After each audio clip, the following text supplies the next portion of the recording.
হরে রাম রাম রাম হরে হরে। সম্মানিত এবং সম্মানিত আমার মাতৃমণ্ডলীগণ, আজকে আমরা সর্বাগ্রে আমি আমার প্রবিষ্ট শ্রীরাম গোস্বামী মহারাজ তার ওই চরণে জানাই পিতা ধর্মের অনন্ত প্রণাম। তার সঙ্গে সঙ্গে আমাদের ভক্ত প্রভার গুরু কৃপাকে বললাম, যিনি গুরু কৃপা লাভ করে ভগবান কৃপা লাভ পরম্পরা কৃপা লাভ করে আজ আমাদের অত্যন্ত একজন সেনাবাদন সবাই পরিচিত, উনি অত্যন্ত সম্মানীয় ব্যক্তি এবং ব্যক্তিত্বের চরম পরম ব্যক্তিত্বের অধিকারী আমার গোপালজির একনিষ্ঠ সেবক আমার দেবব্রত বাবু। তার তার আকুল প্রচেষ্টায় আজ আমরা অনলাইনে ভগবানের কথা শুনতে বা বলতে, আমরা শিখতে, আমরা আজকে অত্যন্ত আমরা সুযোগ পেয়েছি। তাকে আমি বারংবার তাকে সাধুবাদ জানাই, সাধুবাদ সাধুবাদ। আজকে এই অনলাইনে যে সমস্ত ভক্তরা আজকে আমাদের এই অনলাইনে গ্রুপে অ্যাড হয়েছেন বা যারা শ্রবণ করছেন, যারা শুনছেন, আপনারা সকলে অত্যন্ত পরম ধার্মিক এবং পরম প্রজ্ঞাবান এবং পরম জ্ঞানী এবং অত্যন্ত সৌভাগ্যবান সৌভাগ্যবতী। আমার সমস্ত গৌর ভক্তগণ, গোপালের একনিষ্ঠ সেবক বৃন্দ, আমরা এই কয়েক মাস ধরে আমরা অনলাইনে আমাদের এক মঙ্গলবার দিন কৃষ্ণ কথা হয়, বিভিন্ন প্রসঙ্গে আলোচনা হয়, তথ্য বিষয়ে আমরা আলোচনা করি। শুক্রবারে আমাদের পরমেশ্বর ভগবানের মুখোদ্গীর্ণ বাণী অর্জুনকে লক্ষ্য করে যে সারা জগৎ জীবকে যে শিক্ষা দিয়েছেন, আমাদেরকে শিক্ষা দিয়েছেন, সে পরমেশ্বর ভগবানের যে তার মুখের বাণী গীতা, এই গীতা আমার বাবা দেবব্রত বাবু যে প্রথম কন্যা, দ্বিতীয় কন্যা এবং তৃতীয় কন্যা, তারাও এগুলো তারা টিচিং দিচ্ছে, আমাদেরকে শিক্ষা দিচ্ছে। আমাদেরকে শিক্ষার একটা সুন্দর একটা পরিপাটির সঙ্গে একটা আমাদেরকে একটা সমান্তরালতা রেখেছে। এইটাই তাদেরকেও আমি স্নেহ প্রীতি ভালোবাসি এবং আশীর্বাদ। আমার কল্যাণিয়া মামনি আমার, সেটাকেও আমি আশীর্বাদ করি। যাই হোক, সবার প্রতি আমার একান্ত আশীর্বাদ রইল। আজকে হচ্ছে একটা মহান আজ একাদশী ব্রত।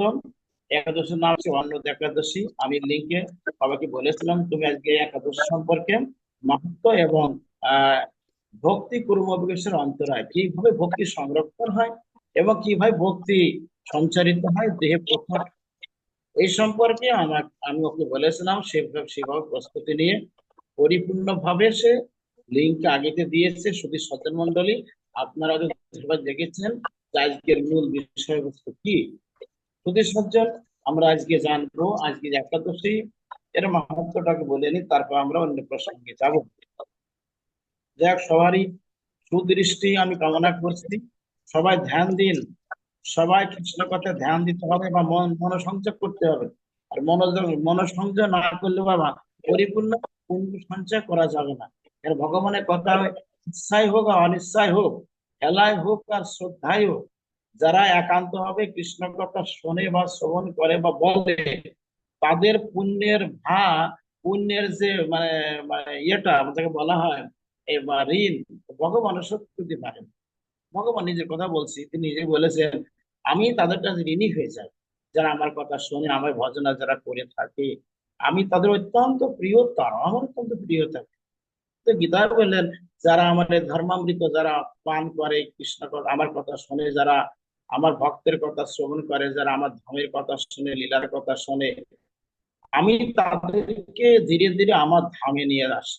কোথায়? গোলক ধাম, নিত্য ধাম। পরমেশ্বর ভগবান সে কত করুণাময়। শুধু সজ্জন হয়তো সকলেই জ্ঞাত আছে, গীতা পড়েছে যে কত সুন্দর কথা। আমি আমার ভক্তকে আমি কাছে ডেকে নিই, নমে ভক্তি প্রণশ্যতি, আমার ভক্তগণ বিনষ্ট বিনষ্ট হয় না, অকালে ঝরে যায় না, আমি রক্ষা করি, আমি রক্ষা করি, আমি রক্ষা করি। শুধু সজ্জন, আজ একাদশী আছে, অন্য একাদশী। এই একাদশীটা আমাদের যে একাদশী আছে আজকের, এই যে ভাদ্র মাসের কৃষ্ণপক্ষের একাদশী বলা হয়, ঠিক আছে। এই একাদশী পালন করে আমরা জানি একসময় দানবের হরিশ্চন্দ্র রাজা ছিলেন। হরিশ্চন্দ্র রাজা, যার স্ত্রীর নাম শৈব্যা, তার একমাত্র পুত্র ছিল রোহিতাশ্ব। তিনি অত্যন্ত দানবীর ছিলেন। হয়তো পুরাকালে, সেই সময় পুরাকালে দানবীর রাজা ছিলেন। তার সুনাম সুখ্যাতি, তার যশ সুযশ তার কীর্তি চারিদিকে অতুলনীয় ছিল সারা বিশ্বে। এবং স্বর্গমর্ত পাতাল সবার মুখে একটাই কথা, জয় দানবীর হরিশ্চন্দ্র, জয় দানবীর হরিশ্চন্দ্র, জয় দানবীর হরিশ্চন্দ্র, দানবীর জয় হোক।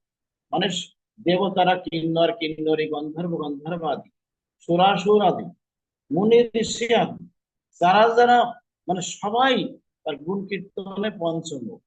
কিন্তু বাবা একসময় ওই যে বাবা বলে না, অহংকারে রাবণ চূর্ণ রাবণ পতন। কিন্তু বাবা বিশ্বামিত্র বনে এবং কাইত, আর সেটা নর, একটা ক্ষুদ্রাতি ক্ষুদ্র নর হয়ে সে আজকে তার সুনাম সুযশ এটা কি করে সহ্য করবো? তবে তাদের প্রধান্বিত হয়ে মান অভিমানে জর্জরিত হয়ে সে মোটা সে কি করলো, যে শোনো হরিশ্চন্দ্র, মনে মনে বললেন যে তুমি কেমন দানবীর, আমি তোমাকে পরীক্ষা করব। কেমন তুমি দয়াশীল সত্যনিষ্ঠ, কেমন তুমি প্রজাবৎসল, কেমন তুমি দয়াবৎসল, কেমন তুমি বিষ্ণু ভক্ত, আমি তোমাকে পরীক্ষা অবশ্যই করব। শুধু সজ্জন তখন সেই সময়টা ওই হরিশ্চন্দ্র, না সরি ওটা হচ্ছে সেই মানে সেই বিশ্বামিত্র, উনি কি বলেন, উনি তো একজন মহা তপস্বী, বাকসিদ্ধ মহাপুরুষ। উনি নিজে তপবলে অনেক অবস্থিতিকে সৃষ্টি করে ওই হরিশ্চন্দ্র রাজার যে পুষ্প উদ্যানে, ওইখানে তারা ওই পুষ্প তারা ওইখানে তারা ওদেরকে বন্দি করে রাখছিল। তারা লতা পাতা দিয়ে বিশ্বামিত্র মুনি ওদেরকে লতা পাতা দিয়ে বেঁধে রাখছিল। আর তারা চিৎকার করে বলছে, কোথায় রাজা হরিশ্চন্দ্র, কোথায় রাজা হরিশ্চন্দ্র, কোথায়? এই দেখুন আপনার আপনার এই রাজ্যে আজ আমরা অতিথি, আপনার রাজ্যে অতিথি। নারায়ণ একটা বলছে, অতিথি আপনার, আমরা খুব কষ্ট করছি রাজা হরিশ্চন্দ্র, আপনি কেমন দয়া বৎসল কৃপা বৎসল, কেমন আপনি দানবীর, আপনি প্রজা বৎসল, আপনার প্রজারা আজকে আপনার পুষ্প উদ্যানে আমরা আমরা বন্দিনী আছি, আপনি আসুন আসুন আসুন। তখন হরিশ্চন্দ্রকে দেখতে পায় তার পুষ্প উদ্যানে এরকম অনেক রমণী, তারা তারা সর্ব অপ্সরী, অত্যন্ত দেবী মূর্তি, তাদেরকে উনি কি করলেন, যে মায়েরা, হে দেবী তোমরা মুক্ত হয়ে যাও, এই বলে রাজা হরিশ্চন্দ্র ওদেরকে মুক্ত করে দিলেন। মুক্ত করার পর কিছুক্ষণ পরে হরিশ্চন্দ্র বাড়িতে প্রাসাদে চলে এলেন। আর কিছুক্ষণ বাদে এসে গেলেন সেখানে বিশ্বামিত্র মণি। যে মহারাজ জয় হোক জয় হোক। বলে আসুন মহারাজ, আপনি পাদ্য গ্রহণ করুন, আপনি গ্রহণ করুন, আসন গ্রহণ করুন। তখন চরণ ধৌত করলেন, ওনাকে বসতে দিলেন, ওনাকে তিষ্ঠ হতে বাতাস করতে লাগলেন। বললেন, দানবের হরিশ্চন্দ্র, আমি তোমাদের সেবা নিতে আসি নাই, আমি আসছি দান নিতে, দান দান। বলুন মহারাজ, বলুন মহামণি, আপনি কি দান চান বলুন। আমার রাজ্য চান, সবকিছু আছে, টাকা মানে ধন দৌলত সবকিছু আপনার জন্য অপেক্ষা করছে, আপনি বলুন কি আপনি চান। হরিশ্চন্দ্র, আমি আমাকে যা আমি যা বলবো তো আমাকে দেবে তো? বললো, অবশ্যই দিব। এই নাও তাহলে 30 শতক অঙ্গীকার করো, আমি যা চাইবো তাই দেবে তো? বলো অবশ্যই দিব মহামুনি, আপনি কি চান বলুন। বিশ্বামিত্র মুনিকে বললেন, কি চান? বিশ্বামিত্র মুনি বললেন, মহারাজ হরিশ্চন্দ্র, এই রাজ্য আমি পেতে চাই, রাজ্য আমার। তখন বললেন, ঠিক আছে, আমি এই মুহূর্তে আপনাকে রাজ্য দিয়ে দিলাম, এ সবকিছু আপনার, আমি এখন আপনার দাস। কোন হরিশ্চন্দ্র, রাজ্য এখন আমার, সবকিছু আমার। তুমি কি জানো দান করলে তো দক্ষিণা দিতে হয়? হরিশ্চন্দ্র, তুমি আমাকে দান দক্ষিণা দাও। কৃষ্ণ বললেন সব্যাকে, মহারানী, এক রাজকোষ থেকে লক্ষ লক্ষ স্বর্ণ মুদ্রা দিয়ে দাও। মহামুনি বললেন, সেই বিশ্বামিত্র, সাবধান, এখন থেকে এই রাজ্য আমার, রাজকোষ আমার, হাতি সালে হাতি, ঘোড়া সালে ঘোড়া, যত কিছু থাক, প্রজাগণ যত সুস্থ সেটাও আমার, তোমরাও আমার। অতএব তোমরা এই রাজ্যের থেকে কোনো কিছু আমাকে দিতে পারবে না, ওটা আমার দ্রব্য, আমাকে আমারই থাকবে। তখন বললেন, হরিশ্চন্দ্র, তুমি দানবীর, তোমার সুনাম সুজার সারা বিশ্বে প্রভাবিত, প্রসারিত, এবং দেবতারাও তোমার কীর্তন করে। শোনো মহারাজ হরিশ্চন্দ্র, আমি তোমাকে 1 মাস সময়, 1 মাসের ভিতরে তুমি যেথায় যেখান থেকে পারো আমাকে 7 সহস্র স্বর্ণ মুদ্রা আমাকে দেবে। এটা হচ্ছে দানের দক্ষিণা স্বরূপ। তখন হরিশ্চন্দ্র প্রণাম করে বললেন, মহামুনি, আপনার দক্ষিণা আমি 1 মাসে দিয়ে দেবো 7 সহস্র স্বর্ণ।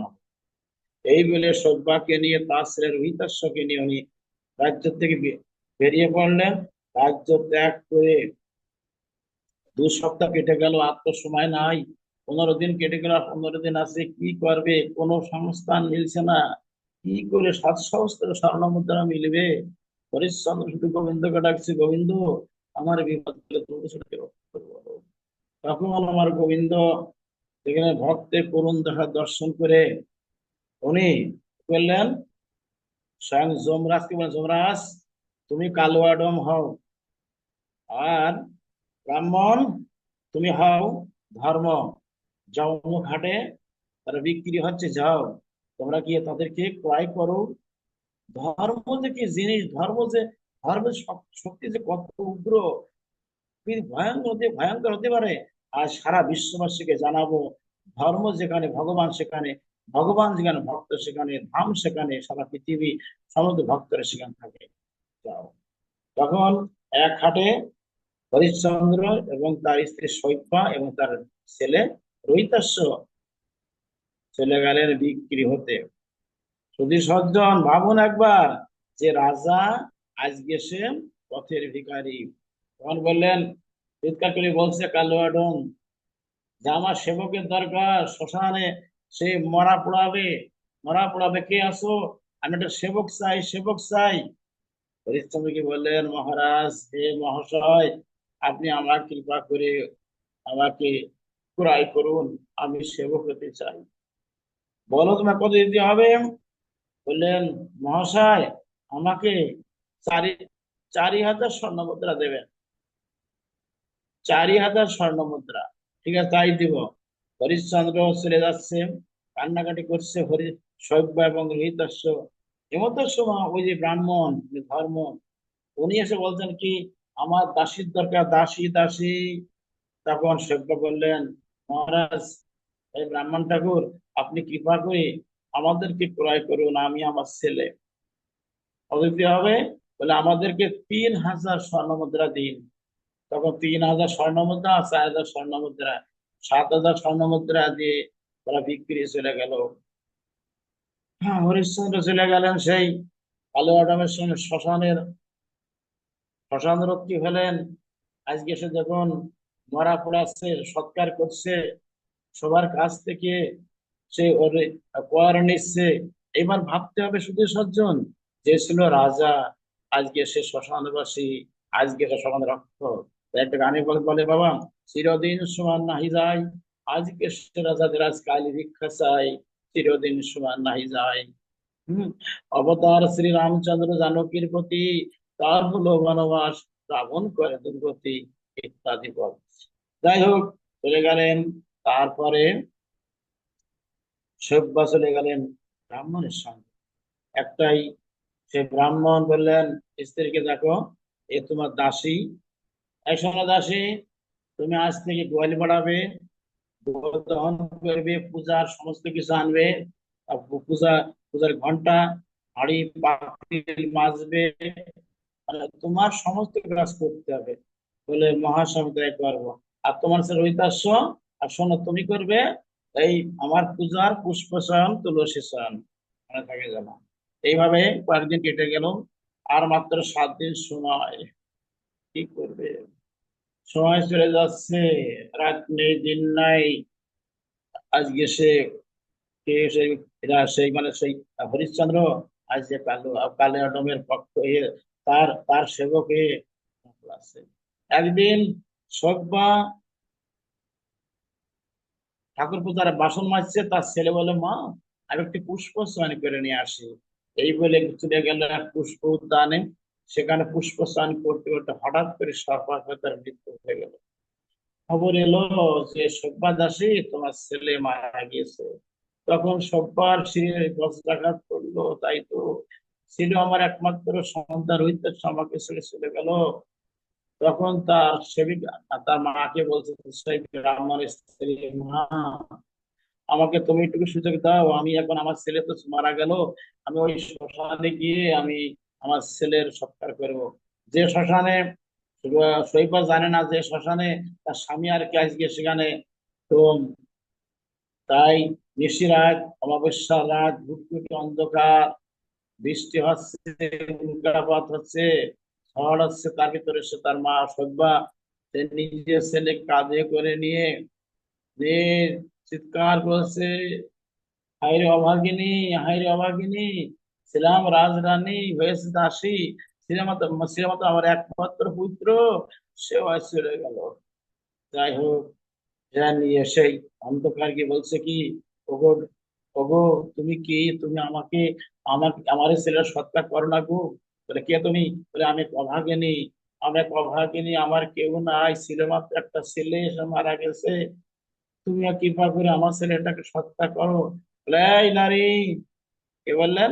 সে হরিশ্চন্দ্র রূপে এসে ডোম। এ নারী, তুমি কি টাকা পয়সা এনেছো, খবর দেখে এনেছো, কড়ি এনেছো? বলে, দেখো আমি কড়ি কোথায় পাবো, আমি ভিখারিনী, আমি কাঙালিনী, আমার মধ্যে দুর্ভাগিনী কেউ নাই। তুমি কৃপা করে আমার ছেলেকে সৎকার করো না গো, আমার তো কেউ নেই। বলছে, হবে না, বিনা কড়ি তো আমি সৎকার করি না। আমার যিনি বস আছে তিনি বলেছে যে বিনা কড়িতে কাউকে দিয়ে সৎকার করবে না, টাকা ছাড়া আমি সৎকার করব না। তখন কত কান্নাকাটি করে, কোনো তখন কিছু হলো না। তখনই সব্যা চিৎকার করে কেঁদে কেঁদে বলছে, ওগো ভগবান, তুমি কৃপা করে তুমি দয়া করো। কোথায় রাজা হরিশ্চন্দ্র, কোথায় রাজা হরিশ্চন্দ্র, কোথায় রাজা হরিশ্চন্দ্র? তুমি দেখে যাও, দেখে যাও, তোমার একমাত্র ছেলে হইতাছ, সব বাগাতে মারা গিয়েছে, কোথায় তুমি দেখে যাও, তুমি আছো কোথায়? হরিশ্চন্দ্র নাম শুনতে শুনতে বলতে বলতেই চমকে উঠলেন রাজা হরিশ্চন্দ্র কিডম। বলে, কে, কে তুমি, কে তুমি নারী? হে ভগবান, তুমি কৃপা করে বিদ্যুৎ চমকাও। এবার বিদ্যুৎ চমকাল, দেখতে পায় তার তার রানী সব্যা, তার একমাত্র পুত্র রহিতাস্য অনন্তকালের জন্য সাহিত্য। তখন সব্যা, সব্যা, আমাদের ছেলে আর নাই। তখন কি করলেন জানেন? তখন বললেন কি, আমি এখন আগুন খাবো, চলো আমরা, আমাদের উদ্দেশ্য চলে গেল, আমাদের জীবন থেকে আর কোনো ফায়দা হবে না, আমরা ওখানে প্রাণ ত্যাগ করবো। যখনই যখনই প্রাণ ত্যাগ আগুনে ঝাঁপ দেবে, এই সময়টা বিশ্বামিত্র পর্যন্ত বললেন, দাঁড়াও, দাঁড়াও, রাজা মানে দামে হরিশ্চন্দ্র এবং সভ্যা, দাঁড়াও। কি মামুনি, আপনি তো কবর পেয়ে গেছেন, আপনি আমাদের পরীক্ষা করবেন? না, আমরা জীবন রাখবো না, আমাদের ছেলে যখন চলে গেল, আমরা আমরা মারা যাবো। দেখো হরিদাস্য, হরিশ্চন্দ্র, আমার পরীক্ষা ছিল, তো কাজ করো, তোমার ছেলে এখনই বাঁচবে, আজকে আগামীকাল হবে একাদশী, একাদশীর নাম হচ্ছে অন্ন একাদশী। তুমি একাদশী তোমরা পালন করো জানেন? শুধু সজ্জন, ওই শ্মশানে থেকে হরিশ্চন্দ্র এবং সব্যা, তারা এই একাদশী, আজকে যে একাদশী না, অন্য একাদশী বা অজ একাদশী, একাদশী পালন করে রাত্রি জাগরণ করে সমস্ত পাপ হইতে মুক্ত হয়ে তারা নিষ্পাপ হয়ে গেলেন, এবং তাদের একমাত্র পুত্র ভগবানের অপরাধ কৃপায় সে আবার প্রাণবন্ত হয়ে গেল।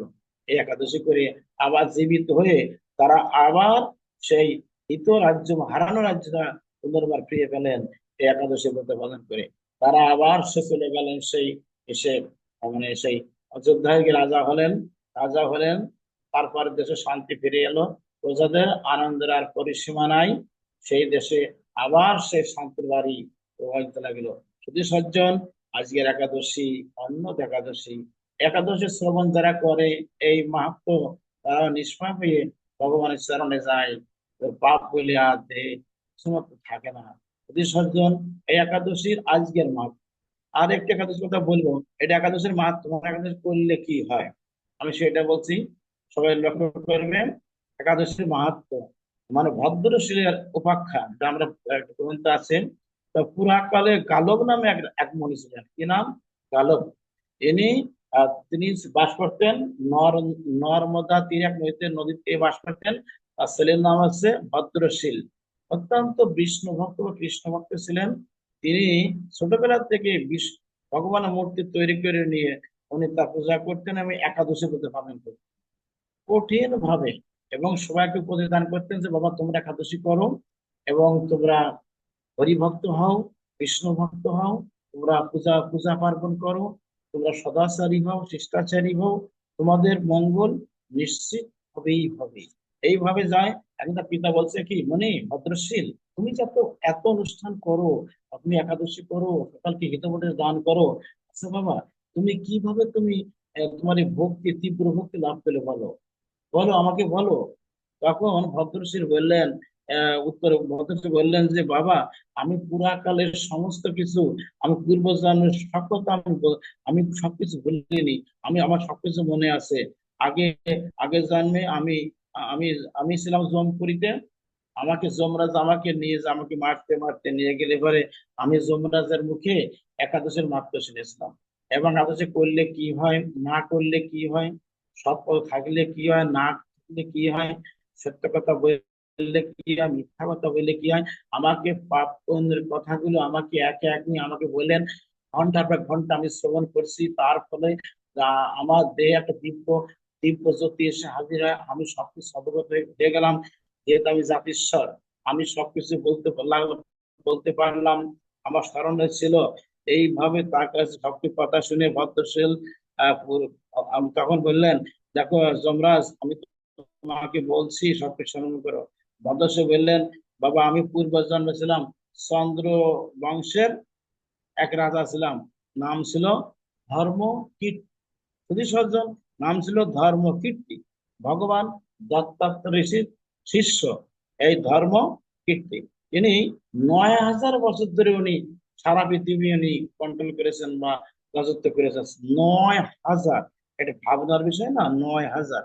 কিন্তু উনি ওনার সময় কোন রকম সারা বিশ্বে কোনো অরাজকতা, কোনো মহামারী, কোনো কিছু হয়, কিন্তু শেষের থেকে এসে উনি হলেন ধনমদে মত্ত হয়ে তিনি ধরাকে সরাজ্ঞান করতে লাগলেন।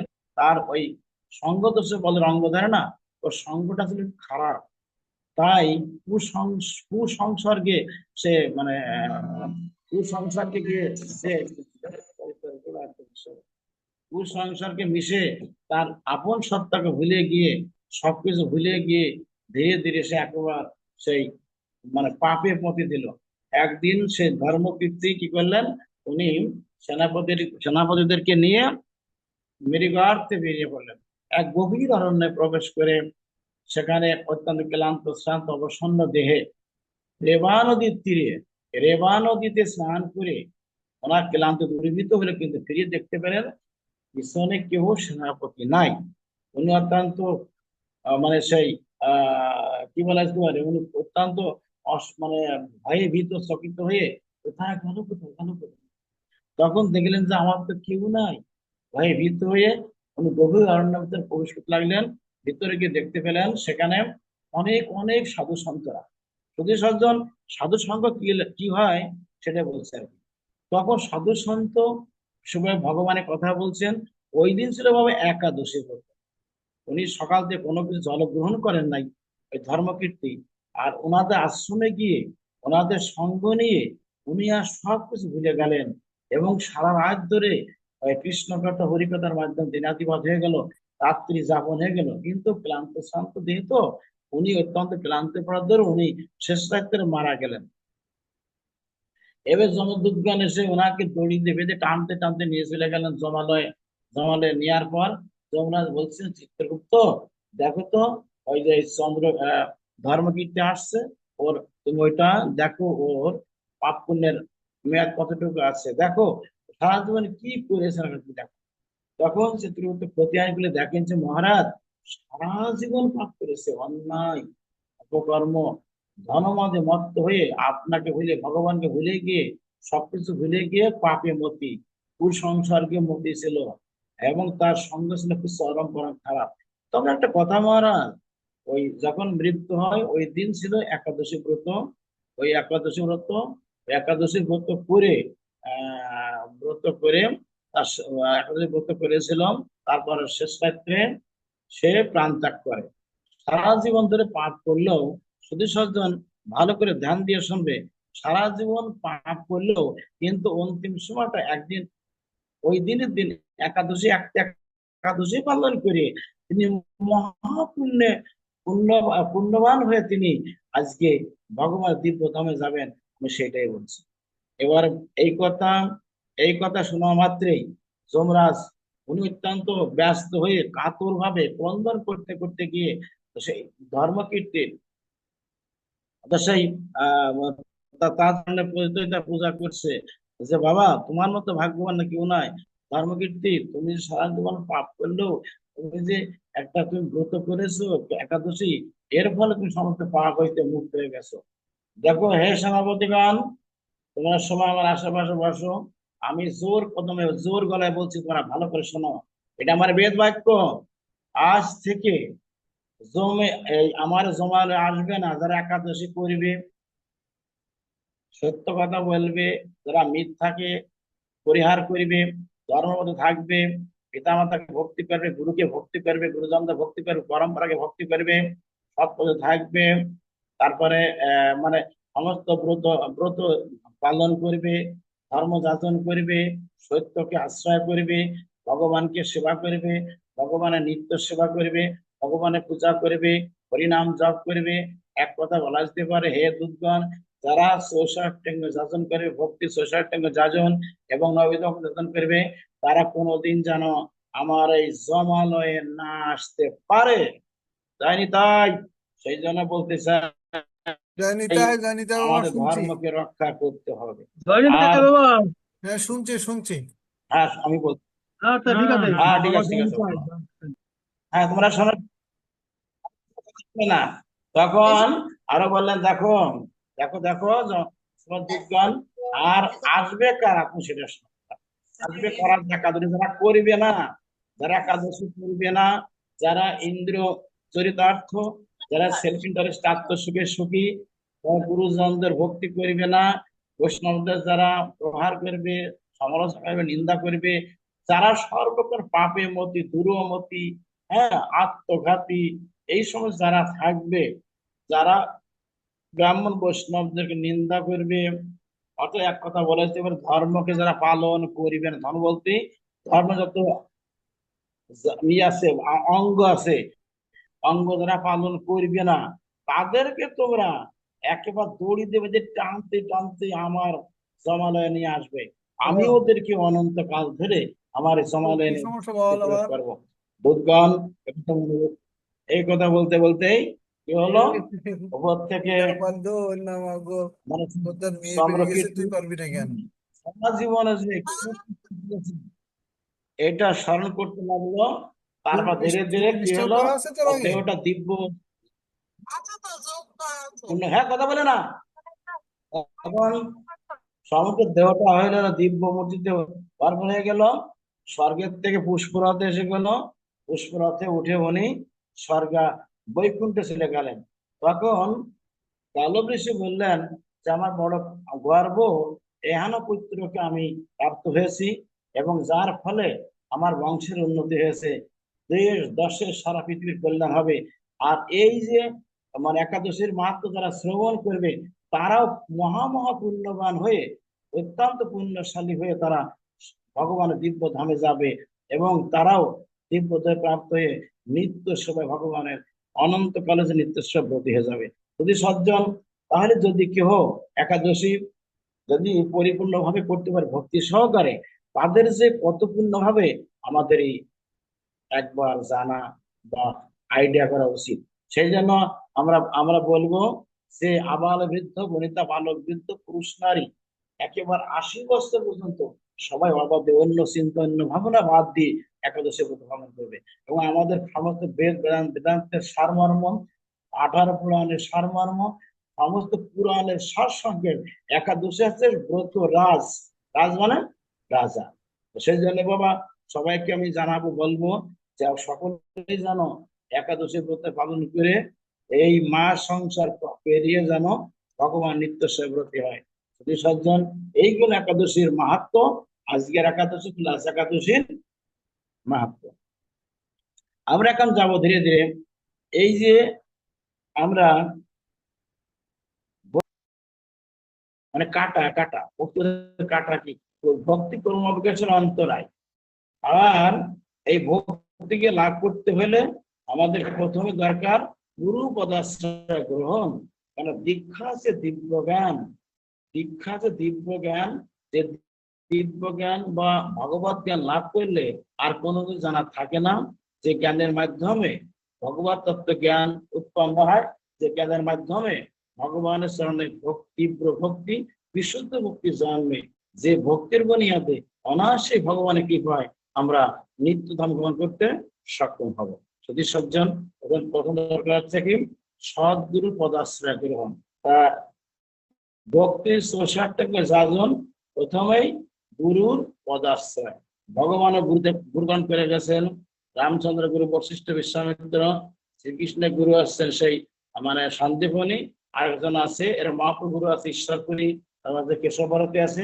মানে যত অবতার গুলো হয়েছে সবারই গুরু আছে। কি জন্য? জগৎকে শিক্ষা দিলেন যে গুরু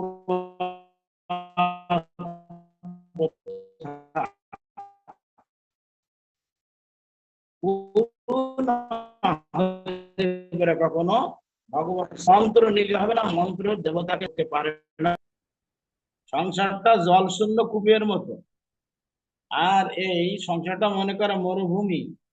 যেমন মরুভূমিতে তুমি যদি জল আনার জন্য ঘটি বা কলস দিয়ে দৌড়াও, আসলে মরুভূমি বা ওটা আছে বালি আর বালি। ওখানে দূরের থেকে মনে করবে যে সাগর মনে হয়, কিন্তু আদৌ সাগর নয়, ওটা হচ্ছে কি বালির স্তূপ, বালি আর বালি, তুমি সেখানে জল পাবে না। সংসার তাই বাবা। সংসারে কোনো প্রেম ভক্তি লাভ করতে হলে তুমি সহজে লাভ করতে পারবে না। ততক্ষণ তোমাদের বিষয় বিষয় থাকবে, ভোগাকাঙ্ক্ষা থাকে যাবে, আসক্তি থাকবে, জগতে যশপান প্রতিষ্ঠা থাকবে, পাওয়ার তীব্র উৎকণ্ঠা জাগবে সংসারে। তখন তোমার ভিতরে ভক্তি দেবী আসতে পারবে না। ভক্তি দেবীকে আনতে হলে তোমাকে অবশ্যই যে শাস্ত্রের যে বিধি নিয়ম, যে নিষেধ বিধিগুলো আছে, যে নিয়মাবলী পালন করতে হবে। সেই ব্যক্তি, যেমন আমি একটা কথা বলি বাবা, যেমন একজন বলছেন কি যে বাবা আমি দীক্ষা নিয়েছি অনেক আগে, কিন্তু আমি জপও করি, মানে পালন করি, কিন্তু আমার কোনো উন্নতি হচ্ছে না কেন? আমার উন্নতি হচ্ছে না কেন? আমি বলবো, তিনি বলছেন কি, সে মহাত্মাজি, দেখো বাবা, তুমি যখন একটা নদী পার হও, বিরাট নদী, এপার ওপার অনেক দূরত্ব, এখন যদি কেউ মনে করে মাঝখানে যায় আমার পরিশ্রম হয়ে গেছে আমি ফিরে যাই, ফিরা যাবে না, ফিরা যাবে না। ওখান থেকে তুমি একটু জলের পর তুমি জলে তুমি গা ভাসায় তুমি একটু একটু ই করো, মানে একটু বিশ্রাম করো বা একটু জিরিয়ে নাও।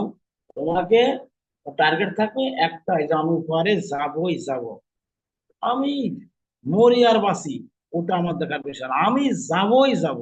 এইভাবে যে ব্যক্তি ভজন পথে, যে ভজন পথে ভজন যে মানে সমুদ্রে ঝাঁপ দিয়েছে, তখন মানে ফিরা যাবে না, এগোতে হবে, সামনে এগোতে হবে। অর্থাৎ নদীর উপর আছে গোলক ধাম, বৈকুণ্ঠ ধাম। সেখানে যেতে হলে সাগর পাড়ি না দিলে বাবা, সাগর উপর ওই পারে আছে গোলক ধাম, নিত্য ধাম। নিত্য ধামে যেতে হলে বাবা অনেক কষ্ট করতে হবে, শোনা কষ্ট না করলে হবে না, তাই না? বলে না যে পরিশ্রমে ধন আনে, পুণ্য আনে সুখ, আর আলস্যের দারিদ্রতা আনে পাপে আনে দুঃখ। একথাটা ভাব সম্প্রসারণ সবাই মনে রাখবে, যে আলস্য করলে পারে বাবা ওদেরকে পাওয়া যায় না। আইডল বেরোনি ডেভিল সব, তাই না? অলস মস্তিষ্ক শয়তানের কারখানা। তাহলে অলসতা করবে যখন, তোমার শয়তান তোমাকে পিছু ধাওয়া করবে। এই জন্য সুধী সজ্জন, অলসতা পরিহার করবে। অলসতা পরিহার করে রেগুলার গুরু মন্ত্র জপ আর অন্যান্য যেসব অঙ্গগুলো আছে আঙ্গিক, সমস্ত অঙ্গগুলো পালন করবে। তাহলে দেখবে এক সময় তোমার ভিতরে তীব্র ভক্তি আসবে। যেমন আর একটা কথা বলি, তীব্র ভক্তির কথা বলি, যে আমরা অনেকে আছি অনেক কামনা বাসনা আসক্ত। আমরা হরু ভোজি, কালী ভোজি, দুর্গা ভোজি, শিব ভোজি, গণপতি ভোজি, সুবর্ণী ভোজি। কিন্তু বাবা না, আমাদের ভজনার একমাত্র আরাধ্য হচ্ছে ভগবান পরমেশ্বর, ভগবান শ্রীকৃষ্ণ। তিনি আমাদের একমাত্র সুপ্রিম পাওয়ার। তার থেকে সমস্ত কিছু জগতে মানে সবকিছু মানে এসেছে। আবার তার থেকে, তার ইশারায় সৃষ্টি হয়েছে, আবার তার ইশারায় এটা ধ্বংসপ্রাপ্ত হবে। তিনি সৃষ্টি স্থিতি প্রলয়কর্তা। যেমন গড, জিওডি, গড, গড মানে ভগবান, তাই না? জিতে দেখো কি সুন্দর ব্যাখ্যা, জেনারেশন, প্রতি অর্গানাইজেশন, দিতে ডাস্ট্রি, অর্থাৎ যার থেকে সৃষ্টি স্থিতি প্রলয় কার্য সাধিত হয়, তিনি ভগবান, তিনি আমাদের ভগবান। আজ দেখুন, আমাদের বিদেশিদের কথা রেফারেন্স টানতে আমি কি বলি, বিদেশিরা তারা কি করে, তারা ডগ নিয়ে খেলা করে, কুকুর। আর আমরা করি গড নিয়ে। আমাদের গুরু মহারাজ নিত্যলীলা প্রবিষ্ট শ্রীলা রাধারমণ গোস্বামী মহারাজ একদা উনি গিয়েছেন খেতুর ধাম। আমার বাবা দেবব্রত একটু বলেছিল যে নরোত্তম ঠাকুরের কথা বললেন না, ওই নরোত্তম ঠাকুরের জন্মস্থান খেতুরি ধাম। ওটা আছে এসে মানে রাজশাহী, তাই তো? ওটা আছে, আমরা গেছি কয়েকবার করে। গৌরাঙ্গ বাড়ি আছে, প্রেমতলি আছে, অনেক কিছু এখনো এখনো সেই মানে সেই নরোত্তম ঠাকুরের ছবিতে বিগ্রহ এখনো আছে। যাই হোক, ওখানে বসে আছেন এমত সময় একজন বিশ্ব সুন্দরী, হ্যাঁ, এনার নাম, ইনি লাইফ মেম্বার, ইসকনের আজীবন সদস্য। এনার নাম আছে কি, রীতা দেবী। এনার জন্মস্থান ছিল আমেরিকায়। ইনি অত্যন্ত সুশ্রীবান এবং বিশ্ব সুন্দরী ছিলেন। তার কয়েকটা বৈশিষ্ট্য ছিল। আমাদের গুরু মহারাজ বললেন, মাতাশ্রী, মাতাশ্রী, আপনি কিভাবে এই পথে এলেন? তখন বললেন, আর গুরু মহারাজ বললেন, আপনি মহন্তজি, আপনি কিভাবে এই পথে আসলেন? প্রথমে পালা পড়লাম রিতা দেবের। মহন্তজি বললেন, আর বাবাজি বললেন, আচ্ছা মামনি, আপনি কিভাবে এই ভক্তি পথে আপনি আসলেন? তখন বললেন সেই রিতা দেবী, মহারাজ দেখুন, মহারানী মানে সেই মহন্তজি, আমার জন্মস্থান হচ্ছে আমেরিকা। আমার পিতা হচ্ছে কি সপ্তম ধনী আমেরিকার ভিতরে। আমার নাম রীতা দেবী। আমি একটা বিশ্ব সুন্দরী। আমার কয়েকটা বৈশিষ্ট্য আপনি শুনুন। আমার প্রথম বৈশিষ্ট্য, আমি বিশ্ব সুন্দরী। আমার একটা নেগেটিভ নেবে, আমি যে ক্যামেরার সামনে দাঁড়াবো, ফ্যাশনেবল ড্রেস অর্থাৎ নেকেড ভাবে দাঁড়াবো। আমার নেকেড ছবি তুলবে, একটা টাচ নেবে, $1,00,000 দিতে হবে আমার। এক, দুই হচ্ছে কি, আমি সারা বিশ্বের যে ফুড কর্পোরেশন বিভাগ, তার তার ভিতরে আমি একজন মেম্বার, সদস্য। আর কে, আমি আমার জীবনে অন্তজি এমন কোন জিনিস নেই ভোগ করিনি, আর এমন কোন জিনিস নেই ভোগ করিনি, আনন্দ উল্লাস, সেলফ ইন্টারেস্টি, কত কিছু করেছি মহন্তজি, আমি কোনো কিছুতে আনন্দ বা শান্তি পাইনি। কিন্তু মহন্তজি, আমি এত কিছু করেও যখন শান্তি পেলাম না, একদিন কি আমি আমার সহপাঠীদেরকে নিয়ে মানে সহচারীদেরকে নিয়ে, বান্ধবদেরকে নিয়ে আমি এনজয় করার জন্য ঘুরে বেড়াচ্ছি পার্কে পার্কে, দেখতে পেলাম একজন ভারতীয় সন্ন্যাসীকে, 70-72 বছরের বৃদ্ধ হবেন, কিন্তু রূপে জৌলস কমে নাই। গেরুয়া সন্ন্যাসী, গেরুয়া বসনধারী। এনার নাম হচ্ছে চরণ, জন্মস্থান কথা। যাই হোক, ওনাকে দেখলাম দূর থেকে কি, হাতে জপের মালা, দুটি কম্পনযুক্ত হরে কৃষ্ণ বলছেন। আমি অত্যন্ত কৌতূহলবশত এগিয়ে গেলাম, কি বলছে কি, মহন্তজি মানে স্বামীজি, একটা কথা বলবো? হ্যাঁ ঠিক আছে বলো। যে আমি, ইংলিশে বলছেন কি, এই যে আপনি যে হাতে জপের মালা, এটা কিসের? এটা বিট ব্যাগ, এটা বিট ব্যাগ। আর আপনি যে জব করছেন, এটার নাম কি? স্যাক্রেড ব্যাসিল অর্থাৎ তুলসী, স্যাক্রেড ব্যাসিল, এটা হচ্ছে তুলসী নদীর। আচ্ছা, আপনি এই যে এত আনন্দ পাচ্ছেন, হি ওয়াজ অ্যামাজমেন্ট, আপনার এই আনন্দ উৎস কোথায় স্বামীজি, বলুন। তার বললেন, আর কৃষ্ণ কে, হরে কৃষ্ণ কে, হুইস কৃষ্ণ, কৃষ্ণ কে? তখন বললেন অভয়চরণ, দেখো মামনি, কৃষ্ণ হচ্ছে সারা ওয়ার্ল্ড বিশ্বব্রহ্মাণ্ডে তিনি একমাত্র কর্তা, একমাত্র সুপ্রিম পাওয়ার তার হাতেই। তিনি তোমাকে আমাকে বিশ্ববাসী বিশ্ব চরাচর স্থাবর জঙ্গম গুণলতা যা কিছু দৃশ্যমান জগতে যা কিছু দেখতে পাচ্ছি এটা তারই সৃষ্টি, এবং তার ইশারায় সৃষ্টি হয়েছে। তার ইশারায় সৃষ্টি আবার মানে ব্যাহত মানে আছে ধ্বংস হবে, আবার পুনর্বার তার সৃষ্টি হবে। তিনি একমাত্র আমাদের পরম বন্ধু। তাকে তাকে আরাধনা করলে তোমার সমস্ত কষ্টের লাঘব হবে, তোমার অশান্তির বিনাশ হবে। তা তুমি এখন বলো কোনটা করতে চাও? তখন বললেন রীতা দেবী, স্বামীজি, আমি বিনীত অনুরোধ, আপনাদের হরে কৃষ্ণ সোসাইটিতে আমাকে একটু কৃপা করে একটু অংশগ্রহণ আমি প্রবেশ করতে হলে আমাকে কত কোটি ডলার দিলে আপনি কৃপা করে দয়া করে আপনাদের হরে কৃষ্ণ সোসাইটিতে এই অধম দুরাচারী অভাঙ্গনীকে একটু আমাকে একটু একটু স্থান দিবেন। তখন বললেন সেই অভয়চরণ মহারাজ, দেখো বাবা মামুনি, তোমাকে এক টাকা দিতে হবে না। হুম, তোমার যে মন্ডপ ডলার, তোমার এই মন্ডপ ডলারকে তুমি এখন থেকে কৃষ্ণবাদে সব সমাপিত করে দাও। আর আমাদের সোসাইটিতে আসতে হলে তোমাকে যে লক্ষ লক্ষ টাকার ডলারের যে শাড়ি পরেছে এটা পরিত্যাগ করে তোমাকে ঠেটি সাদা কাপড় পরতে হবে। আর তোমার কর্ণযুগলে অষ্টাদশ অক্ষর মন্ত্র প্রয়োগ করে তোমার নামকে আবার নতুন নাম দেওয়া হবে। তোমার কণ্ঠে তুলসী মালা দেওয়া হবে, তোমার কপালে তিলক দেওয়া হবে। তুমি সারা বিশ্বে তুমি খ্যাতি সম্পন্ন হবে। তুমি মন্দিরে বাস করবে এবং অহরহ হরে কৃষ্ণ কৃষ্ণ কৃষ্ণ হরে হরে, হরে রাম রাম রাম হরে হরে, এই মহামন্ত্র মহাপ্রভুর মুখের বাণী তুমি অহরহ জপ করো। দেখবো মামনি তুমি পরম শান্তি পাবে। যেমন হীরা দেবী ছিল বেশ্যা হীরা, সে হরিদাসের কৃপায় হরিনাম নিয়ে সে হরিনাম করতে করতে সেও আর কি সিদ্ধ মহাত্মাজি হয়ে গেল, সে একজন মহান্তি হয়ে গেল। তুমিও মা হরিনাম জপ করো। এই সেদিনকের কথা রে বাবা, কেন সেদিনের কথা 1900 মানে মানে 72 কত সালের জন্য আছে উল্লেখ আছে। যাই হোক, সেই অবধি আমাদের রীতা দেবী এখনো আছে, মনে বেঁচে আছেন, অনেক বয়স। তাই আমাদের বাবাদের সঙ্গে একটা কথোপকথন হয় কোথায়, সেই খেতড়িতে বসে। আমাদের গুরু মহারাজ বলেন যে মামনি, আমার জন্মস্থান হচ্ছে নড়া নড়াইল জেলার অন্তর্গত মুলিয়া পান্তিতা গ্রাম। আমি কোনোদিন আমিষ কোনো অখাদ্য গ্রহণ করিনি, ওদের লুঙ্গি পরিনি। আমি মানে প্রথম থেকে শুরু করে আইএসসি পাশ করে ফার্স্ট ডিভিশনে পাশ করে আমি আমি কেশবপুর গোপাল মন্দিরে চলে আসি। এসে গোপাল ভার আমি গ্রহণ করেছি। আর এখানে এসে আপনাদের আশীর্বাদে দেশ দশের প্রত্যেকটা এসে তারা আসতে লাগলো, গোপালের আচরণ আসনে লাগলো, এখনো আসছে।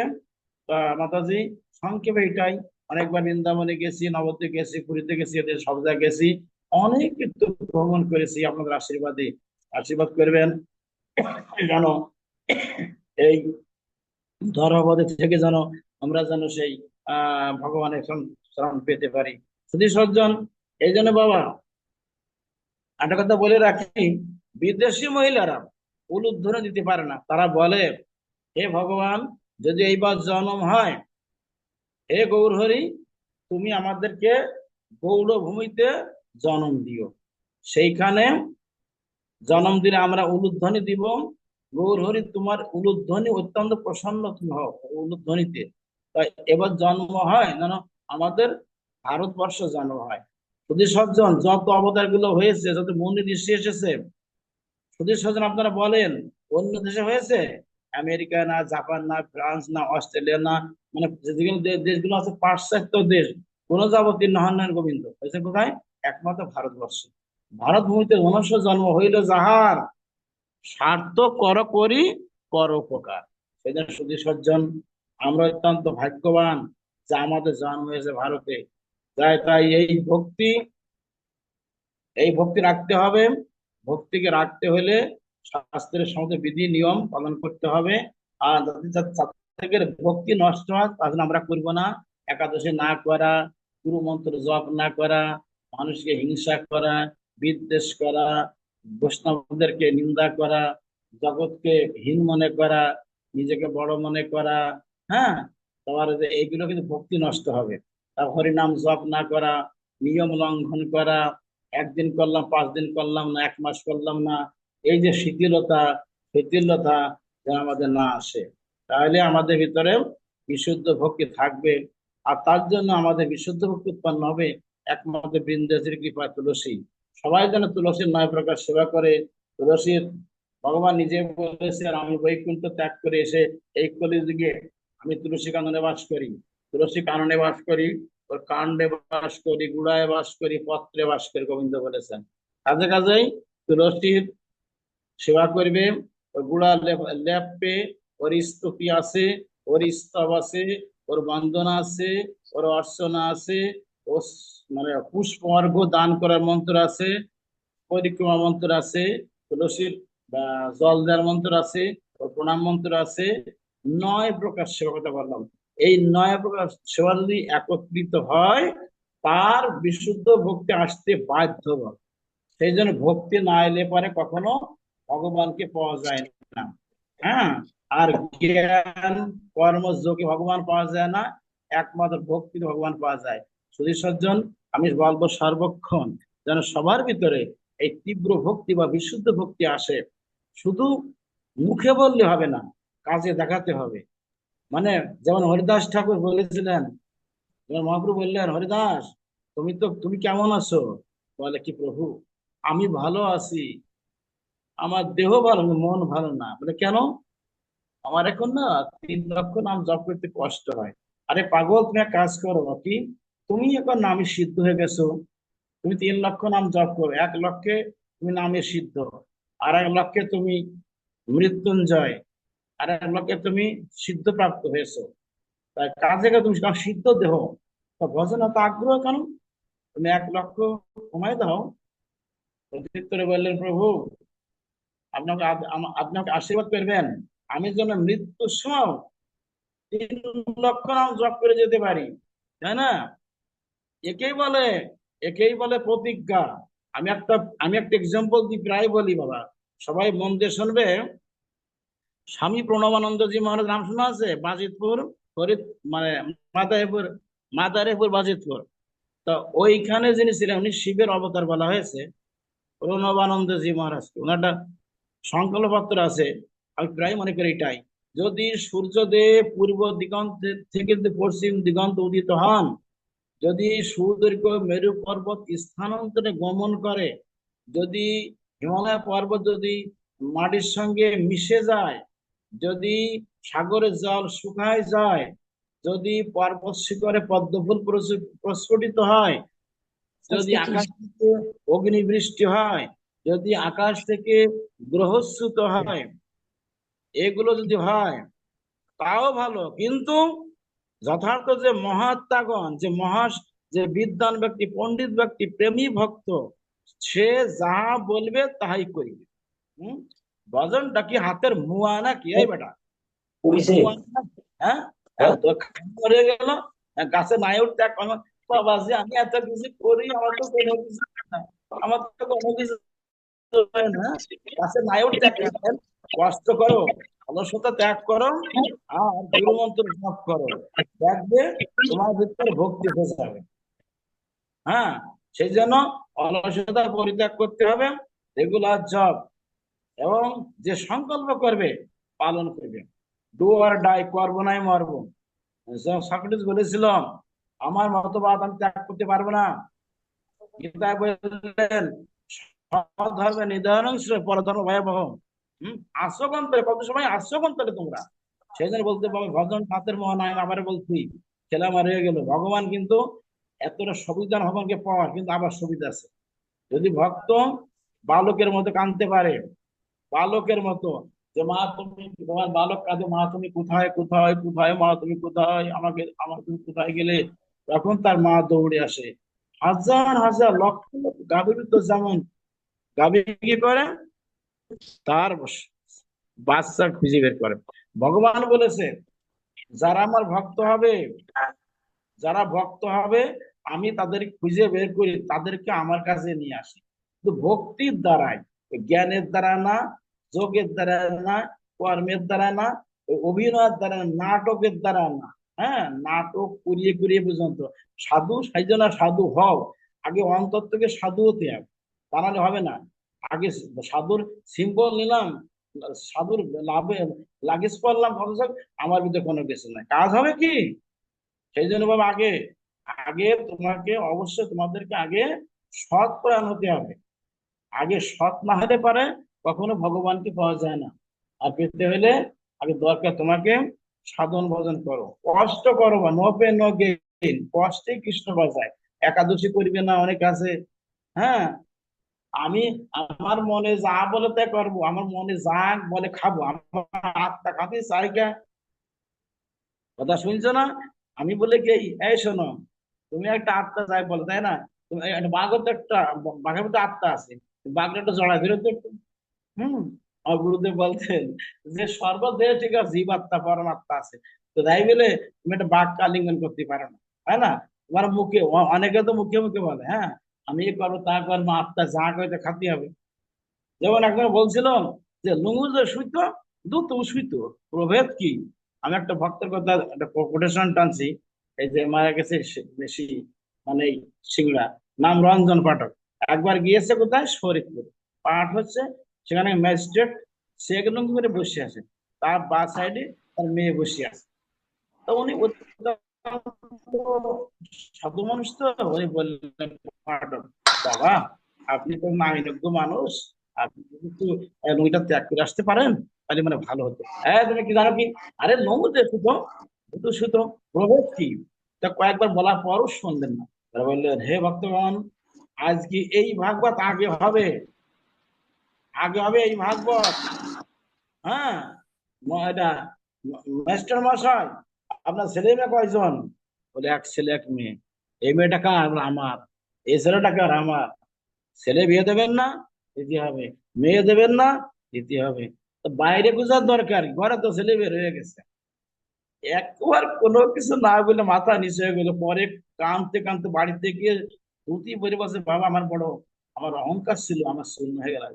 শুধু সজ্জন, বেশি বোঝার চেষ্টা করবে না, এবং বেশি বুঝতে গেলে কিন্তু বাবা তোমার ভক্তি থাকবে না। ভক্তিকে রাখতে হলে তোমাকে সরল বিশ্বাস হতে হবে। হম, সরল বিশ্বাস হতে হবে। এবং শুধু একমাত্র গুরুকরণের প্রতি কৃপার দিকে তাকিয়ে থাকো, যে আমার কবে কৃপা হবে। হ্যাঁ, ওই একজন বলছিল, একজন গেছেন সেই বৃন্দাবনে, গৌর কৃপা এবং বিবেক। তা সে কি বলছে কি, এক দুঃখীরাম, যে বাবা আমাকে দীক্ষা দিন। হ্যাঁ, দীক্ষা দেবো। আরে কাজ করো, বলে কি, তুমি যাও, আমাকে ঘৃণ্য বস্তু নিয়ে আসো, ঘৃণ্য বস্তু। তখন ঘৃণ্য বস্তু কি? তখন দেখতে পাচ্ছে ঘৃণ্য বস্তু তো মানুষের স্টুল, পায়খানা। তখন নাম ঠিক আছে, ও বলছে, এই খবরদার আমার ছবি নে, আমি কৃষ্ণ প্রসাদ ছিলাম তোদের মতো আহ মানুষের পেটে, সেটা এখন মলটুকে, আমি এখন এখানে আছি, এখানে ভালো, এখন ভালো আছি। ভিতরে যখন কীট, কীট বলছে, গায়ে আমাকে ছবি না, আমি এখানে ভালো আছি। তখন বলে কি, তাই তো পৃথিবীতে ঘৃণ্য বলতে কি আর? লাস্টে বললো কি, আমার মনে হয় আমি একমাত্র ঘৃণ্য বস্তু। তাই নিজেকে ঘৃণ্য বস্তু মনে করে, নিজেকে নিকৃষ্ট মনে করে, অধম মনে করে, জগৎ সবাই উত্তম, আমি অধম, জগতে সবাই উৎকৃষ্ট, আমি নিকৃষ্ট, সবাই কৃষ্ণ কৃষ্ণ কৃপা লাভ করেছে, আমি করতে পারলাম না, সবাই ভগবান দাসত্ব বৃত্তি করছে, আমি কামের দাসত্ব বৃত্তি করছি, রিপুর দাসত্ব বৃত্তি করছি, আমার গতি কি হবে, কি হবে, কি হবে, কি হবে? তখন দৌড়ে গিয়ে বলছে, গুরুজি, আমি অনেক খুঁজেছি, গুরু, আমি কোথাও ঘৃণ্য বস্তু পেলাম না, লাস্টে আমি দেখলাম আমি একমাত্র ঘৃণ্য বস্তু, আপনি কৃপা করে আমাকে দীক্ষা দিন গুরু মহারাজ। তখনই বললেন, মনি, তোমাকে আমি দীক্ষা দেব, তুমি নিজেকে হীন মনে করছো না, তোমার উপর ভক্তি থাকবে, ভক্তি এসে গেলে সংরক্ষণ করতে পারবে। এই দেখুন, যখনই দৈন্যতা আসবে তখনই ভক্তি থেকে যায় বাবা। মহাপ্রভু শুধু শুধু বলেন নাই, ত্রিনাদ বিষ্ণু জানো তরিস্থানা, অমানন মানদন কীর্তনীয় সদা হরি। দিনের মতো নিচে হতে হবে, অমানিকে মান দিতে হবে, বৃক্ষের মতো সহিষ্ণুতা হতে হবে। এবং বৃক্ষ যেমন মরে গেলেও জল চায় না কারো কাছে, সাধু সঙ্গ তাই হবে, কারো কাছে হাত পাতবে না, দিনের মতো নিচে হতে হবে। ঘাট যেমন পাড়ায় চলে যাচ্ছে আমরা, মাথা তুলে দেখে না কি আমাকে আমাকে প্রহার করলো। সাধু মানুষ হবে, বৈষ্ণব হবে, তাই কখনো কারো কথা রাগ করিবে না বাবা, ঠিক আছে? অবাধে সব সহ্য করবে। সহ্যের অনেক, ধৈর্যের অনেক অশেষ গুণ, যে সহেসে রয়ে সবুরে নেওয়া ফলে। সেই জন্য আমরা বৈষ্ণব, আমাদের বৈষ্ণব হতে গেলে বাবা মায়ের খেয়েও মায়ের চুরি করতে হবে। দেখুন না যে নিত্যানন্দ কি কলসি খান চুরি মানলো না, তখনই বললেন যে গৌরহরি তুমি চক্রকে তুমি থামিয়ে দাও, আমাকে ওকে দীক্ষা দাও, আমাকে ভিক্ষা দাও জগাই মাধাইকে। জগাই মাধাই পাপী ছিল, হরিনামে উদ্ধারিল। শুধু সজ্জন, জগৎকে আনন্দ দান করতে হলে, জগতের সুখ শান্তি বজায় রাখতে হলে, বর্তমান জগতের যে একটা চলছে, মানে একটা লিলিহান যেন অগ্নিশিখা প্রজ্বলিত হয়েছে, অনির্বাণ প্রদীপ, অনির্বাণ লিলিহান শিখা, এই শিখাটা আমরা পুরো স্থায়ী করছি, বিভিন্ন সমস্যা এসে যাচ্ছে। একে নির্বাপন করতে হলে সবাই শুনে রাখো, মহাপ্রভু যে প্রেম ধর্ম, এই প্রেম ধর্মের বাড়ি দিয়ে ওকে নিভাতে হবে। আমরা জানি সম্রাট আকবর, সম্রাট শেখ সাদী নাম শোনা আছে? শেখ সাদী উনি ছিলেন পারস্যের সম্রাট। ওনাদের তিন রকম মতবাদ আছে ওনাদের, কি কি আছে? শিয়া, সুন্নি, সুফি। উনি যে সুফি মার্কে ছিলেন, এই শেখ সাদী পারস্যের সম্রাট। ওনার একটা ভাষা ছিল, ওনার বাক্য ছিল, আরবিতে বলা হয় যে সফর তব বোধ তোমায় খেস্টা তু দানি বোধ তোমায় বেসরা। এর অর্থ হচ্ছে কি, হে পরমেশ্বর ভগবান, হে গৌর হরি শচীনন্দন, যেদিন থেকে তোমার কথা আমি শুনেছি, এই পারস্য থেকে, এদিন তোমাকে দেখার জন্য মনটা উদ্গ্রীব এবং খুব ব্যস্ত ছিল। এখন থেকে তোমাকে দর্শন করি আমার আমার এই মনুষ্য জন্ম আমি আমার হলো, মানে ধন্য হলো। আমি আল্লাহর প্রতি আমার অনেক ভক্তি শ্রদ্ধা এসে গেল। তা আমি যেন এখন থেকে আপনার প্রেম ধর্মে থেকে আমি যেন সকলকে সমতা বোধে, সমন্বয় ভাবে ভালোবাসতে পারি, এবং আপনার এই প্রেম ধর্মকে আমি কায় মনোবাক্যে স্বীকার করলাম। জগতে সুখ শান্তি আনতে হলে আপনার প্রেম ধর্ম ছাড়া কখনো সম্ভবপর নহে। ক্লিয়ার কথা বললেন শেখ সাদী। সম্রাট আকবর, বাবর, আমাদের এটা আরো ছিলেন অনেকে আছে বাবা। হ্যাঁ, এরা মহাপ্রভু অনুসারী ছিলেন। তো মহাপ্রভুর যে প্রেম ধর্ম, এ আমাদের জন্য ভক্তির লাভের এর প্রথম লাস্ট সোপান হচ্ছে কি, মহাপ্রভু প্রেম ধর্মকে আশ্রয় করতে হবে। শুধু সজ্জন, সর্বক্ষণ জানো মহাপ্রভুর এই, শুধু মহাপ্রভুকে মানলে হবে না বাবা, তার আদর্শ মানতে হবে, তার আদর্শ মানতে হবে। এদের একটা একটা ঘটনা বলি। কারণ মহাপ্রভু ছিলেন নীলাচলে, একটু বলি বিশ্রাম রাখো, 10টা বেজে গেল। তখন একজন বৌদ্ধাচার্য, তিনি কি করলেন, স্বর্ণ থালাতে করে, আর নিমাই পণ্ডিতের সুনাম সুনাম সারা বিশ্ববাসী, বিশ্বব্যাপী, সবার মুখে নিমাই পণ্ডিত, নিমাই পণ্ডিত, নিমাই পণ্ডিত শচীনন্দন। ও ক্ষোভে অভিমানে অহংকার জর্জিত হয়ে সে সহ্য করতে না পেরে নিমাইকে মারার জন্য একটা ফন্দি আটলো। কি ফন্দি? স্বর্ণ থালায় 56 এবং 36 ব্যঞ্জন তৈরি করে নিয়ে একেবারে তার ভিতরে অনেক কালকৌশলের বিষ প্রয়োগ করলো, তুলসীর মঞ্জরি দিয়ে। উনি বললেন, ওং নমঃ নারায়ণায় নমঃ, ওং শচীনন্দন নমঃ। ভগবান আপনাকে নমস্কার করি, আপনি কৃপা করে দয়া করে জগন্নাথ প্রসাদ গ্রহণ করে আমাকে একটু কৃতার্থ করুন ভগবান। আমার মহাপ্রভু দেখুন কত অদর্শী, তিনি শত্রুকে মিত্র মিত্র করে ফেললেন। কথা ভালো করে শুনতে, শত্রুকে মিত্র করে ফেললেন। তার মনে কোনো অহংকার ছিল না মহাপ্রভু, না মনে কখনো না। এমন কোন প্রমাণ নেই যে মহাপ্রভু এক অভিশাপ দিয়েছেন, রাগ করেছেন, তাকে বহিষ্কার করেছেন, কোনো প্রমাণ চৈতন্য চৈতামৃত, চৈতন্য ভাগবত, চৈতন্য মঙ্গলে কোথাও উল্লেখিত নয়। এই জন্য তিনি প্রেমের ঠাকুর মহাপ্রভু, প্রেমের ঠাকুর, প্রেম।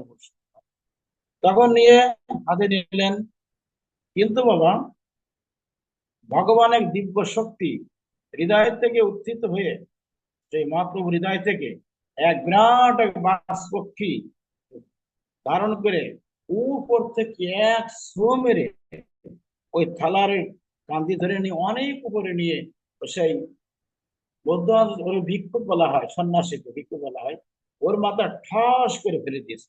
তার মাথা কেটে ফিনকিতে রক্ত বেরোচ্ছে। এবার মহাপ্রভু দেখুন কেমন তিনি কৃপাময়, কৃপালু, দয়াময়। তিনি হায় হায় রে, এ কি বিপর্যয় হলো, একটা বাস পক্ষী এসে কেন থালাটা নিয়ে গেল, এসব তোমার চরণ সেবা করি, এই বলে তার মাথায় হাত বুলিয়ে দিলেন। সঙ্গে সঙ্গে জাদু করার মতো তার মাথা ভালো হয়ে গেল, জাদুর মতো। তারপর ক্ষত বিক্ষত কিছু নাই। তখনই জ্ঞান ফিরে বলে যে হে ভগবান, হে শচীনন্দন গৌর হরি, আপনি সৃষ্টি স্থিতি প্রলয়ের কর্তা, আপনি অন্তর্যামী ভগবান। সৃষ্টি আপনাতেই, প্রলয় আপনাতেই, এবং স্থিতি আপনাতেই। আপনি আদি পুরুষ, পুরুষোত্তম। আপনি কৃপা করে আমাকে ক্ষমা করে দিন। আমি আপনাকে মারার জন্য এই এই এই প্রক্রিয়া করেছিলাম, আপনি আমাকে ক্ষমা করে দিন। আপনার এই মহাবদান্যতার জন্য সারা জগতে খ্যাতি সম্পন্ন হবেন, সারা পৃথিবীতে আপনার সুনাম সুজর অক্ষত অবস্থা রয়ে যাবে। তাই সেজন্য বাবা বলেছেন, মহাপ্রভু বলেছিলেন, পৃথিবীতে যত আছে নগরাদি গ্রাম, সর্বত্র প্রচার হইবে মোর নাম। যদি সজ্জন, এই সমস্ত ভক্তদের জীবনী আপনারা পাঠ করবেন। ভক্তমাল গ্রন্থে প্রমাণ রয়ে গেছে, অনেক প্রমাণ রয়ে গেছে। ভক্তদের চরিত্র পাঠ করলে ভক্তি থাকবে এবং প্রতিজ্ঞা আসবে। আমি আগে বলেছি প্রতিজ্ঞা করতে হবে। হুম। আর সংকল্প ছাড়া সবকিছু বিকল্প হয়ে যায়। সংকল্প করতে হবে, সংকল্প ছাড়া সবকিছু অসম্পূর্ণ থেকে যায়। তাই ভজন পদে সংকল্প করতে বাবা, একাদশীতে সংকল্প করতে হয়, পূজাতে সংকল্প, নাম যজ্ঞে সংকল্প করতে হয়। তা না করলে পারে ওটা বিকল্প হয়ে যায়। এই জন্য এই ভক্তিকে লাভ করতে হলে সকলেই জানো, শাস্ত্রের বাণী মানতে হবে ও মহাপ্রভুদের জীবনাবলী, আমার মহাপ্রভুর যে উপদেশগুলো মানতে হবে। মানলে হবে না, পালন করতে, যাজন করতে হবে। তিনি যা বলিয়ে গেছেন পালন করতে হবে। তার জন্য তোমরা এই কাজ করবে। চৈতন্য চরিতামৃত দেখবে, চৈতন্য মঙ্গল, চৈতন্য ভাগবত, ভাগবত, গীতা, তারপর হ্যাঁ, এইগুলো গ্রন্থ, হরি ভক্তি বিলাস, এগুলো ফলো করবে। তোমার ভক্তি তোমায় থাকবে এবং সেই ভক্তির মাধ্যমে পরমেশ্বর ভগবানকে আপন করে নেবে জন্ম জন্মান্তরের জন্য। এই জড় জগতে আর দুঃখের আগার আর ফিরে আসতে হবে না। একবারেই সেই ভক্তির ডোরে ভগবান বাধা। দেখেন না বাবা, ভাগবত আছে না, গোপালকে বাঁধলেন, আগে কত দড়ি বাঁধতে গেলেন, অহংকার করে যশোদা বাঁধতে পেরেছিল। ভাগবত বললেন মন মন দড়ি এনেও গোপালকে বাধা গেলেন, তাই না? যখনই বললেন যে গোপাল তুই কুহক জানিস, জাদু জানিস, তুই কেন বাঁধতে পারছি না বল, তখন বললেন মা, তোর ভিতর ভক্তি এসে গেছে, তুই এইবার আমাকে বাঁধ। তখন গোপাল নিজে গুণে কৃপা করে বন্ধন স্বীকার করলেন। আছে দাম বন্ধন লীলায়, তাই না? জমান অর্জুন উদ্ধার হলো তাদের ভক্তিতে। তারা আবার সেই এসে চলে গেল সেই কুবের আলো, কুবের দুই পুত্র নল করে মণিগিরি দুইজন, তারা আবার চলে গেল সেই স্বর্গে কুবের আলয়। একসময় দ্বারকায়, দ্বারকার কথা বলছে, মানে একটু বলে বিশ্রাম রাখবো, যে রুক্মিণী বলেছিল যে আমাদের প্রভুকে আমি আপন করে নেব কিভাবে। তাকে বলেছেন নারদকে। নারদ বললেন, মা, তুমি তো অত্যন্ত কৃষ্ণ ভগবান প্রভুর মানে প্রিয় পাত্রী।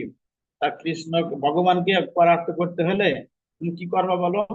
বলে আমার যত ধন দৌলত আছে, হ্যাঁ, এগুলো দিয়ে আমি আমার কৃষ্ণকে আমি কিনে নেব।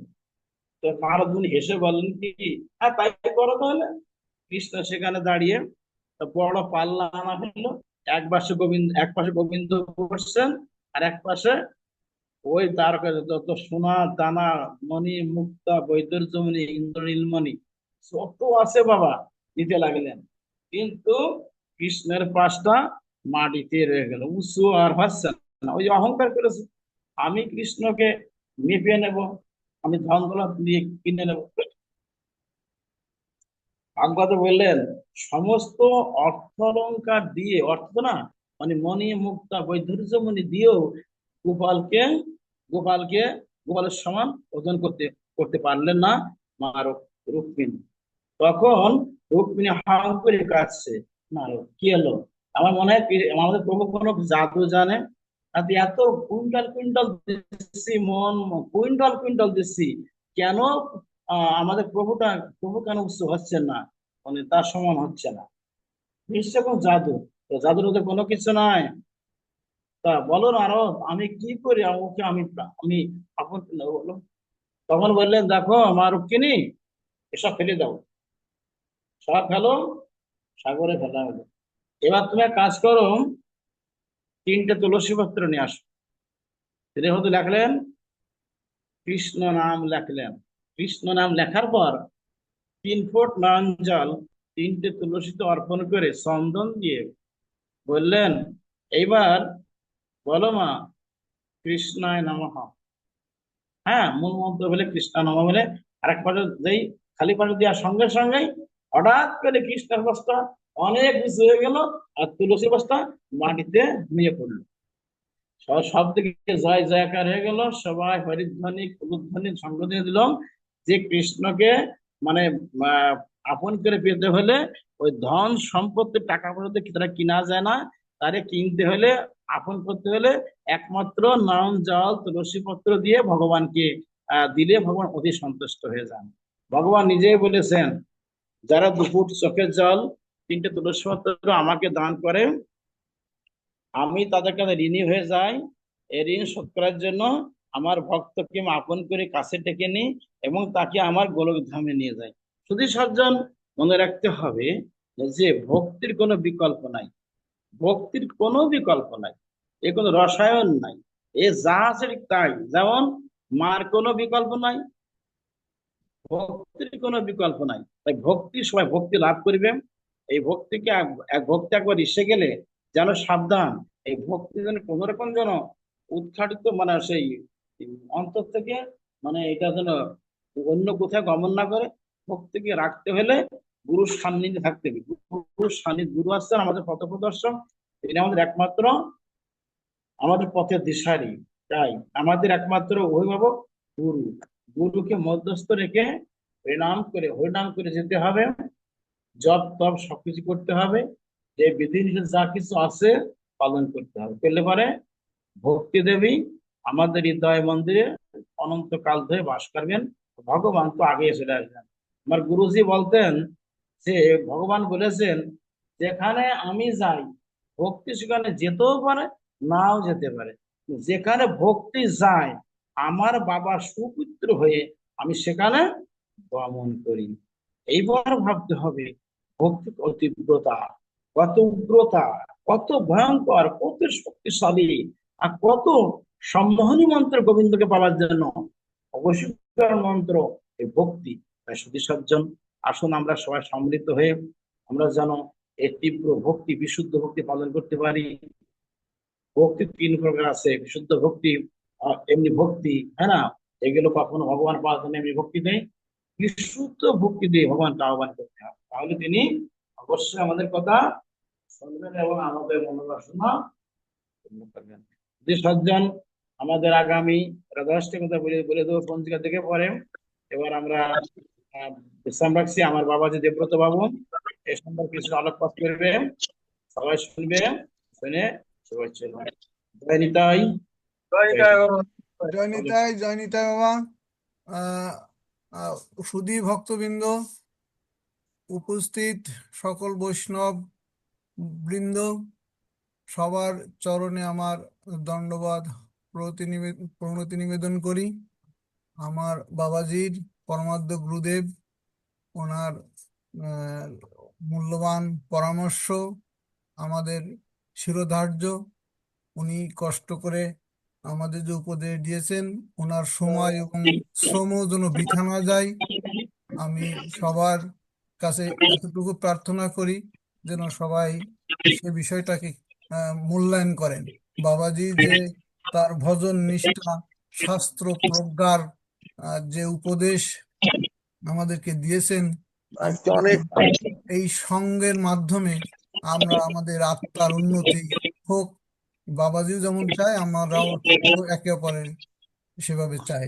তো বাবাজির আজকের আলোচনা থেকে আমাদের যে শিক্ষণীয় বিষয়, সেই শিক্ষণীয় বিষয় সম্পর্কে আমি একটু ধারণা দিব, শুধুমাত্র বাবার নির্দেশে। যে আজকের আলোচনা ছিল, উম, আজকের আলোচনা ছিল যে ভক্তি পথে প্রধান অন্তরায়গুলি কি কি। তো এই বাবাজির আলোচনা থেকে আমরা যতটুকু আহ, উম, যতটুকু আমরা বুঝতে পেরেছি যে আহ, ভক্তির পথে যে আমাদের যে বাধা, সেই বাধাগুলো হচ্ছে, প্রথম হলো জাগতিক মোহ। সো জাগতিক মোহ, তারপরে ইন্দ্র সুখের প্রতি আসক্তি, রাগ, লোভ, মোহ, কুসঙ্গ, সঠিক জ্ঞানের অভাব, সঠিক গুরুর অভাব, ভক্তি নামে ভণ্ডামি। তো এই যে কতগুলো বাধা আছে, এই বাধাকে অতিক্রম করতে হলে বাবাজি উপদেশ যেগুলো দিয়েছে, যে আমাদের জাগতিক মোহ, জাগতিক বস্তু সম্পর্কে পার্থিব সাফল্যের প্রতি অতিরিক্ত আকর্ষণ যেন আমাদের না থাকে। এই আকর্ষণকে আমাদের আস্তে আস্তে যে বিকর্ষণের দিকে যেতে হবে, মানুষকে ঈশ্বরের পথে যাতে আমরা থাকতে পারি, সেই পথে আমাদেরকে থাকতে হবে। ইন্দ্র সুখের প্রতি যাতে আমরা অধিক আসক্তি না থাকে, শারীরিক সুখ, আরাম, আয়েশ, ইন্দ্র তৃপ্তির প্রতি যদি আমরা মনোযোগ বেশি না দিই, তাহলে কিন্তু আমাদের এই ভক্তি বিকাশে আমাদের বাধা হবে।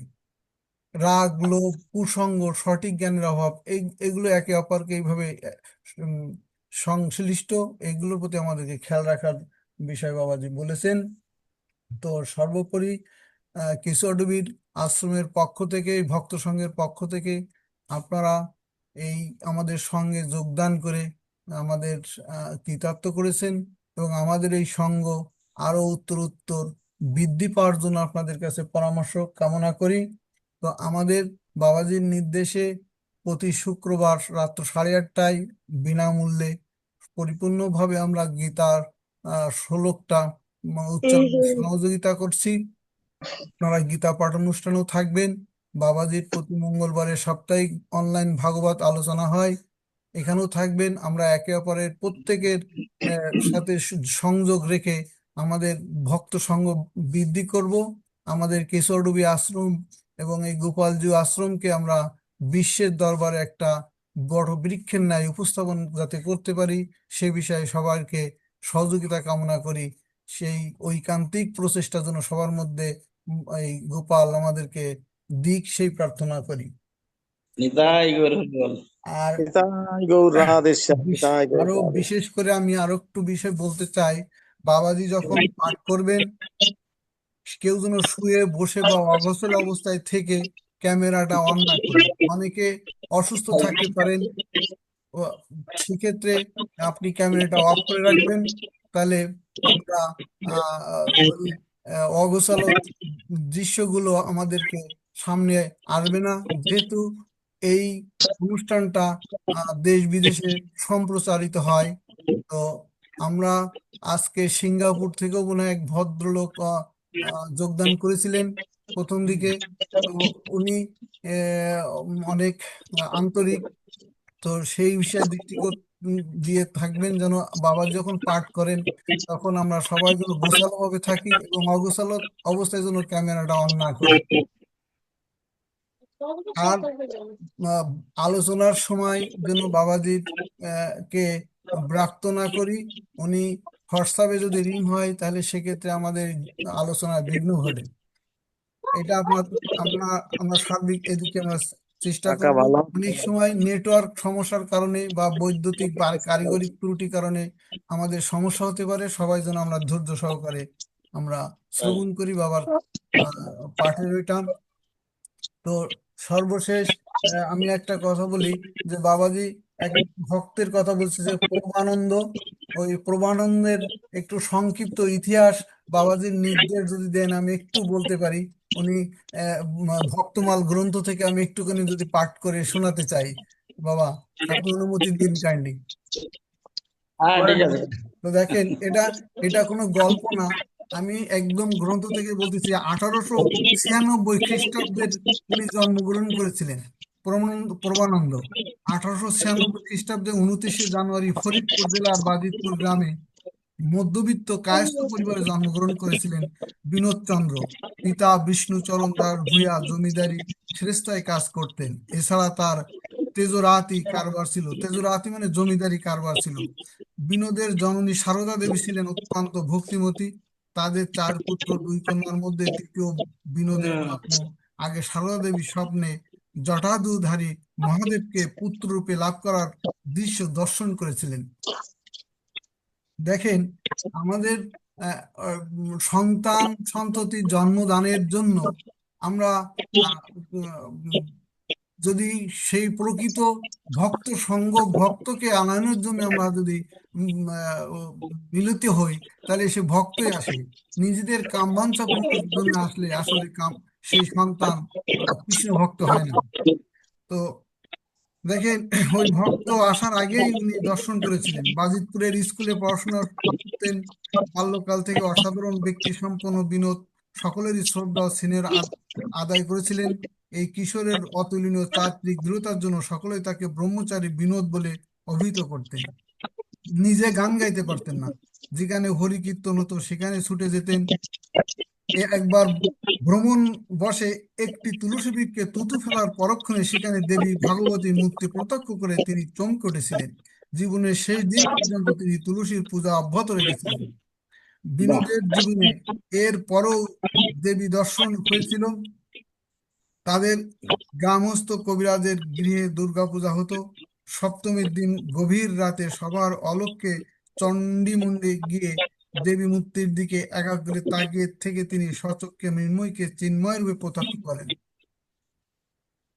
সকল ধর্মের বলা বাহুল্য, এই আত্মোপলব্ধির বিকাশের জন্য এই সাধনার চরম পথটি তিনি নিয়েছিলেন।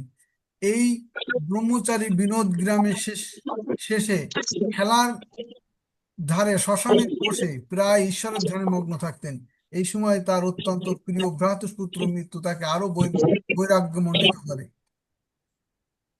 কঠোর ব্রহ্মচর্য অসাধ্য সম্বন্ধে নিজেকে সম্পূর্ণ বেঁধে তিনি তার সাধন চালিয়ে যেতেন। সেই সঙ্গে তিনি নিজে একটি হরি সংকীর্তনের দল ও আশ্রম কুটির তৈরি করেছিলেন। এই আশ্রম বিখ্যাত যোগী ভোগ ভোলাগিরি মহারাজ দুইবার এসেছিলেন।